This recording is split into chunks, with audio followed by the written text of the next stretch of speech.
In this video I'm just going to quickly go through some of the answers to the activity I set you on the Moodle page looking at this interactive graph. The DLVO graph, which is the sum of the van der Waals interaction and the contribution due to the osmotic pressure. So firstly, we know that just by moving these sliders around you can see that the red curve is the combination of the sum of the blue and the green curve. So the total interaction is just given by the red curve. Secondly, we know that attractive interactions always give rise to negative forces and repulsive interactions are positive. The van der Waals interaction is always attractive and the osmotic pressure is always repulsive. So it should be clear from that the blue curve is the van der Waals interaction and the green curve is the one due to electrostatic or osmotic pressure. Part 2 asked you if firstly remembering that the Debye length is 1 over kappa and not kappa. You can answer this a number of ways, but an intuitive way to do it is to recall that the Debye length is related to the distance over which electrostatic interactions are screened. Screening is done by the salt, so if you add more salt, then the screening is increased. So bigger values of the Debye length will be equal to less salt. And if you move the slider to a position with less salt, you can see that the range of this green curve, the interaction due to the osmotic pressure, is increased. And similarly, if you move it in the other direction, you're decreasing it, and so you're screening the interactions that bit more carefully. Okay, so on to the part C.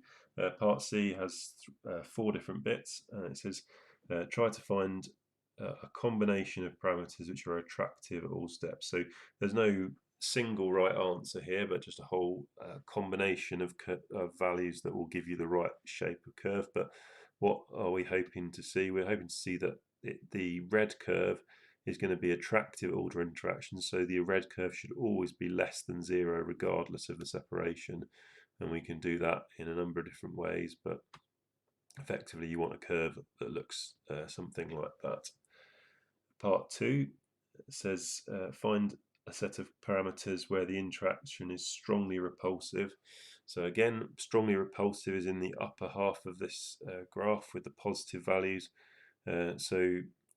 One way you could do this would be just to increase the Debye length, or alternatively you could decrease the strength of the van der Waals interaction by reducing the van der Waals. So strongly repulsive is obviously a bit of a relative term, but basically what we're looking for is a very large bump in the red peak, which indicates there's a strongly repulsive force keeping 2 molecules or 2 colloids apart.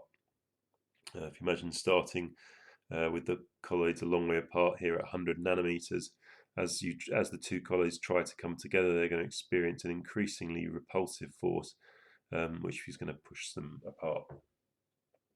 Part 3 asks you to find a situation in which there are actually 2 local minimum, and as indicated by the question, it's sometimes easier to try and zoom in on these graphs. So if we just move this graph to some numbers that I've picked out, which are 1.2 and 7.4.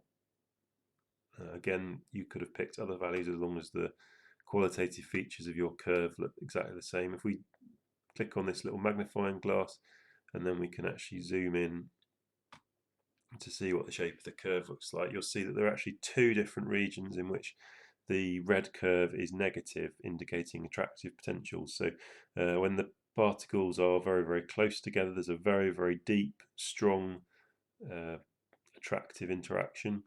And then there's also at this larger separation, this second potential minimum in which the particles become trapped, but trapped much more weakly. And this turns out to be quite an interesting case for colloids, because the depth of these potential wells can be quite small, which means that thermal fluctuations are actually enough to break the 2 particles apart. So you end up in a sort of constant situation of particles diffusing together, getting stuck very weakly, and then when a big enough fluctuation comes along by by chance, then these particles break apart, and so you get this continuous breaking and coming together of particles.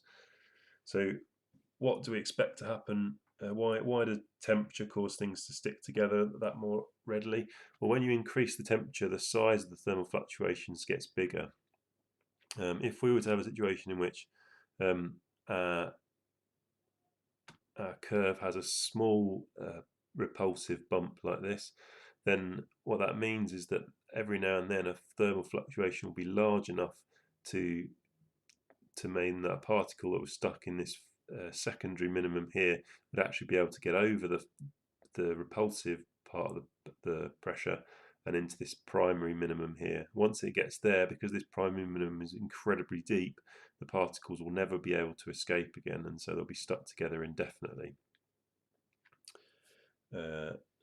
What's the probability of that happening? Well, we covered the Boltzmann probability distribution. We said that the probability is proportional to e to the minus the energy divided by kT.